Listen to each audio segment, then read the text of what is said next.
बच्चों आज कक्षा 9 के संख्या पद्धति प्रश्नावली 1A का पूरा चैप्टर है, आज हल कर रहे हैं। पहला सवाल है 20 और 40 के बीच समस्त समधन पूर्णांक लिखिए। 20 से 40 के बीच पहला प्रश्न है 20 और 40 के बीच समस्त समपूर्णांक तो इसका हल होगा 20 से बड़ा हो 40 से कम हो तो 22, 24, 26, 28, 30, 32, 34, 36, 38 आदि। अब सम संख्या के बारे में आप जान लीजिए। सम संख्या किसे कहते हैं? वह संख्या जो 2 से पूरा विभाजित हो जाए उसे सम संख्या कहते हैं। इस तरह से पहले भी वीडियो डाला गया है, आप पीछे भी देख सकते हैं, नहीं तो मैं यहाँ बता दे रहा हूँ। सम संख्या वह संख्या जो 2 से पूरा विभाजित हो जाए उसे सम संख्या कहते हैं। अब 20 और 40 के बीच पूछ रहा है, अर्थात 20 से बड़ा हो 40 से छोटा हो तो 22, 24, 26, 28, 30, 32, 34, 36, 38 आदि। दूसरा प्रश्न है 1 से 10 तक अभाज्य धन पूर्णांक लिखिए। 1 से 10 तक अभाज्य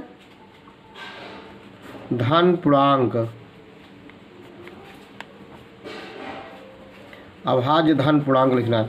अब धन अभाज्य संख्या किसे कहते हैं? वह संख्या जो एक तथा स्वयं के अतिरिक्त किसी तीसरी संख्या से न कटे। एक और स्वयं के अतिरिक्त किसी तीसरी संख्या से न कटे तो वह अभाज्य होता है। तो 1 से 10 के बीच अभाज्य संख्या क्या होगा? जैसे 2, 3, 5, 7 और अब 10 के बीच में कोई नहीं है तो 2, 3, 5, 7, यही इसका अभाज्य धन पूर्णांक है। तीसरा क्वेश्चन है 3a और 2a प्लस 1 का अनुक्रमाई पूर्णांक का क्रमानुयायी पूर्णांक। इसका मतलब है इसके बाद वाला, इसका अगला पूर्णांक कैसे मिलता है? 1 जोड़ने पर अगला पूर्णांक मिलता है। जैसे 2 के बाद पूर्णांक 2 में 1 जोड़ दीजिए 3 हो जाएगा, तीसरा पूर्णांक उसका दूसरा हो जाएगा। तो इसका होगा 2a प्लस 1। इसमें एक प्रश्न दिया गया है 2a प्लस 1, अगला पूर्णांक प्राप्त करने के लिए 1 जोड़ दिया गया तो इसको हम लिख सकते हैं 2a 1 1 2 हो जाएगा, या 2 कॉमन ले लीजिए तो a प्लस 1। ए इसका हुआ, अगला पूर्णांक क्या होगा? 2 ब्रैकेट के अंदर a प्लस 1 आंसर होगा। चौथा क्वेश्चन है 2/3 का योगात्मक प्रतिलोम। 2/3 का योगात्मक योगात्मक प्रतिलोम का मतलब समझ लीजिए। योगात्मक प्रतिलोम में चिन्ह बदल जाता है। धन रहेगा तो ऋण हो जाएगा और ऋण रहेगा तो धन हो जाएगा। जैसे 2/3 है, 2/3 का चिन्ह कौन सा है? धन है तो ऋण में बदल जाएगा। कहने का मतलब है योगात्मक प्रतिलोम प्राप्त करने के लिए हमें ऋण 1 से गुणा करना पड़ता है। जैसे ऋण 1 अब ब्रैकेट के अंदर 2/3, अब इसको गुणा कर देंगे तो ऋण 2/3 हो जाएगा आंसर इसका। मतलब 2/3 का योगात्मक प्रतिलोम ऋण 2/3 होता है। कहने का मतलब योगात्मक प्रतिलोम ज्ञात करने के लिए ऋण 1 से गुणा करना पड़ता है, ऋण 1 से गुणा करना पड़ता है। क्वेश्चन नंबर 5 है ऋण 5 का गुणात्मक प्रतिलोम। ऋण 5 का गुणात्मक प्रतिलोम। ऋण 5 का गुणात्मक बहुत ही महत्वपूर्ण प्रश्न है ये। गुणात्मक प्रतिलोम में संख्या अंश का हर हो जाता है, मतलब हर जो है अंश बन जाता है, अंश जो है हर बन जाता है। ये 5/1 है, 1 छिपा हुआ है तो इसका गुणात्मक प्रतिलोम 1 ऊपर चला जाएगा अब 5 नीचे आ जाएगा। अब चिन्ह जैसा है वैसा लिख दिया जाएगा। अब हो गया इसका गुणात्मक प्रतिलोम ऋण 1/5, इसका गुणात्मक प्रतिलोम होगा। क्वेश्चन नंबर 6 है P प्लस Q और P माइनस Q का योगात्मक प्रतिलोम, योगात्मक प्रतिलोम। अब आप जानते हैं, अभी बताया मैंने कि योगात्मक प्रतिलोम में ऋण 1 से गुणा किया जाता है। अब इसमें ऋण 1 से गुणा करेंगे तो क्या हो जाएगा, P प्लस Q ब्रैकेट बंद। अब इसमें ऋण 1 से गुणा कर दीजिए तो ये हो जाएगा ऋण P और ऋण Q, ऋण से गुणा करेंगे, इसका योगात्मक प्रतिलोम हो जाएगा। एक आंसर हो गया। और दूसरा P माइनस Q है, दूसरा है P माइनस Q। अब इसमें ऋण 1 से गुणा करेंगे तो क्या हो जाएगा, ऋण P प्लस Q हो जाएगा, या इसको इस तरह लिख सकते हैं Q माइनस P, इसका गुणात्मक प्रतिलोम हो जाएगा। गुणात्मक प्रतिलोम में ऋण 1 से गुणा किया जाता है और गुणात्मक प्रतिलोम में अंश का हर का अंश हो जाता है।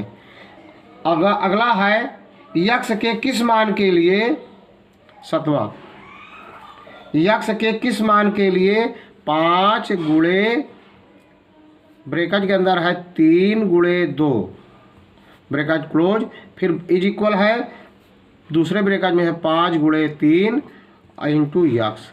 इस तरह हम अगला बताए थे, उदाहरण दिए थे आपको पूर्व चैप्टर में कि समवृत्त क्या है उसके बारे में बताया, वही का मान इसमें यक्ष का मान पूछ रहा है। इसका गुणनफल और इसका गुणनफल दोनों बराबर है तो हमको यक्ष का मान निकालना है। तो इसका क्या हो जाएगा, 5 गुणे द्वितीयाई 6 हो जाएगा और 3 पचे 15 गुणे यक्ष हो जाएगा। 5 छक्का 30 बराबर 15 गुणे यक्ष। तो यक्ष बराबर 15 और गुणा के बीच में, 15 और यक्ष के बीच में गुणा का चिन्ह है, बाएं तरफ जाते समय भाग हो जाता है। 30 बचे 15 हो जाएगा, 15 दूना 30, 2 हो जाएगा। यक्ष का मान 2 हो गया। अगला है पूर्णांकों में ऐसी कौन सी संख्या है, 8वां, ये बहुत ही 8वां क्वेश्चन मोस्ट इंपॉर्टेंट है।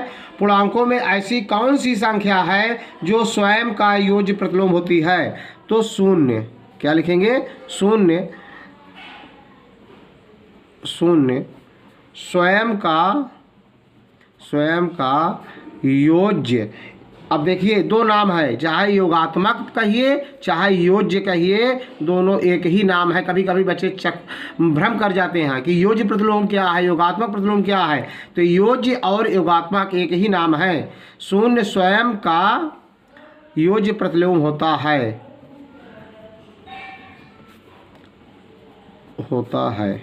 अगला क्वेश्चन है 9वां, यदि a एक समधन पूर्णांक है तो बताइए कि संख्या a समधन पूर्णांक है। बहुत इंपॉर्टेंट है, अर्धवार्षिक परीक्षा में बार बार पूछा जाता है।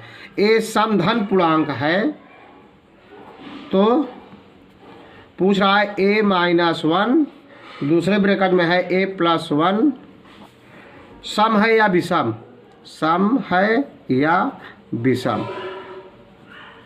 अब a का मान कितना है, सम, तो ये क्या हो गया, a का मान कितना होगा, सम संख्या लीजिए, चाहे 2 लीजिए, चाहे 4 लीजिए, चाहे 6 लीजिए, तो हम 2 ले रहे हैं।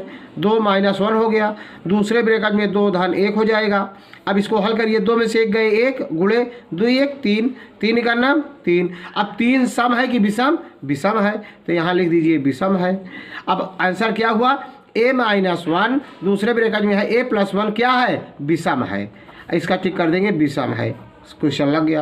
क्वेश्चन नंबर 10 है, बहुत आप पढ़े होंगे 6 7 8 में। संख्या रेखा पर 5 और 7 का योग लिखिए। संख्या रेखा पर 5 और 7 का योग। अब ये रेखा है, देख रहे हैं, 0 इसका है। अब इधर चलते हैं, बाईं तरफ तो ऋणात्मक होता है और दाहिनी तरफ धनात्मक होता है। तो 5 का बराबर बराबर यहाँ करिए, 1 2 3 4 5, फिर 6 7, ये इसके बराबर बराबर है। अब यहाँ से एक बार चल रहा है कितना, 5 पर, 1 2 3 4 5, ये है। और दूसरा 7 का राज और 7 का, तो अब 5 हो गया, फिर आगे 7 कदम करिए, 1 2 3 4 5 6 7, तो यहाँ से ए है, आ जाइए 7 पर। अब यहाँ पर एक जोड़ है तो 5 धन 7 बराबर 12। संख्या रेखा पर इसी तरह से दिखाया जाएगा।